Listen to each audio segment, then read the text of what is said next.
хавар олчин дархлаагаа дэмжигээд өчигдөр нэг хоньны баахан яс чанаад тэгээ нэг сүүжний яс мүлдсэн. Тэгээ одоо цонхоор гаргаж чулууд чи хэр зэрэг орк болох гээд. Тэгээ хогны пүнкөрлөө авчид чи хэр зэрэг одоо шүн хог хайдгуу гэдэг штеп.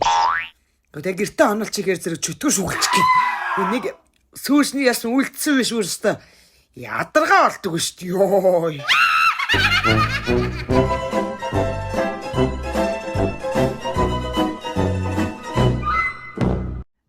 Хавар олчин дархлаагаа дэмжигээд өчигдөр нэг хоньны баахан яс чанаад тэгээ нэг сүүжний яс мүлдсэн. Тэгээ одоо цонхоор гаргаж чулууд чи хэр зэрэг орк болох гээд. Тэгээ хогны пүнкөрлөө авчид чи хэр зэрэг одоо шүн хог хайдгуу гэдэг штеп.